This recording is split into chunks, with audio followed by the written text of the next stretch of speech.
പുഴയുണ്ടായിരുന്നു. ഈ പുഴയിലായിരുന്നു ഒരു ആമ താമസിച്ചിരുന്നത്.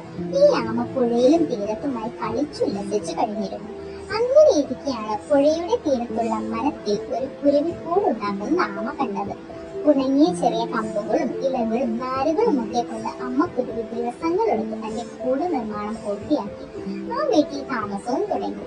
അച്ഛൻ കുരുവിയും അമ്മ കുരുവിയും തന്റെ 3 കുഞ്ഞു കുരുവികളും ഒക്കെയായി അവർ ആ വീട്ടിൽ കഴിഞ്ഞു. അമ്മ കുരുവിയുമായി ആമ പെട്ടെന്ന് തന്നെ ചങ്ങാത്തലായി. ദിവസം പുഴക്കരയിൽ അവർ സംസാരിക്കുമായിരുന്നു. ഒരു ദിവസം സംസാരത്തിനിടയിൽ ആമ അമ്മക്കുരുവിയുടെ വീടിനെ കുറിച്ച് പറഞ്ഞു. നിങ്ങൾക്ക് വീടുണ്ടാക്കാൻ എന്തൊരു ബുദ്ധിമുട്ടാണ്. കമ്പുകളും ഇലകളും നാരുകളും ശേഖരിക്കാൻ തന്നെ ദിവസങ്ങൾ വേണ്ടിവരുന്നു. ഇതെല്ലാം കഴിഞ്ഞ് വീടുണ്ടാക്കി കഴിയുമ്പോഴോ അത് കാണാൻ ഒരു ഭംഗിയുമില്ല.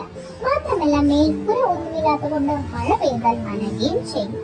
ഇത് കേട്ട അമ്മക്കുരുവി ചിരിച്ചു. എന്നാൽ ആമ വീണ്ടും പറഞ്ഞുകൊണ്ടിരുന്നു, എനിക്ക് നിങ്ങളെ പോലെ കൂടുണ്ടാക്കാനൊന്നും വേണ്ട. എന്റെ പുറന്തോട് തന്നെയാണ് എന്റെ കൂട്. മഴ പെയ്യുമ്പോൾ ഞാൻ ഇതിൽ അഭയം തേടും. ഇത് കേട്ടപ്പോൾ അമ്മ കുരുവി തന്റെ സുഹൃത്തായ ആമയോട് പറഞ്ഞു, നീ പറഞ്ഞത് ശരിയാണ്. ഞങ്ങൾ വളരെ ബുദ്ധിമുട്ടിയാണ് വീട് പണിയുന്നത്. മാത്രമല്ല എന്റെ വീട് കാണാൻ ഭംഗിയില്ലാത്തതുമാണ്.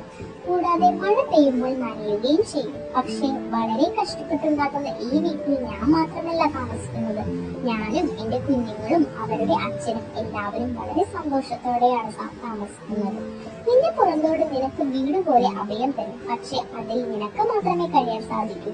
ഒറ്റയ്ക്കൊരു വീട്ടിൽ കഴിയുന്നതിനേക്കാൾ എത്രയോ നല്ലതാണ് എല്ലാവരും ഒരുമിച്ചുള്ള വീട്ടിൽ സന്തോഷത്തോടെ കഴിയുന്നത്. അമ്മക്കുരുവിയുടെ മറുപടി കേട്ട ആമ ഒരു നിമിഷം ചിന്തിച്ചു. എന്നിട്ട് പറഞ്ഞു, നീ പറഞ്ഞത് ശരിയാണ്. എന്നോട് ക്ഷമിക്കും. ഒരു വലിയ വീടുണ്ടാക്കുക എന്നതല്ല, ആ വീട് എല്ലാവർക്കും ഒരുമിച്ച് സന്തോഷത്തോടെ താമസിക്കാൻ കഴിയുന്നതാണ് പ്രധാനം. അങ്ങനെ ആമയ്ക്ക് വീടിനെ കുറിച്ചുള്ള തന്റെ തെറ്റിദ്ധാരണകളെല്ലാം മാറി. അമ്മക്കുരുവിയും ആമയും നല്ല സുഹൃത്തുക്കളായി ഒരുപാട് കാലം അവിടെ കഴിഞ്ഞു.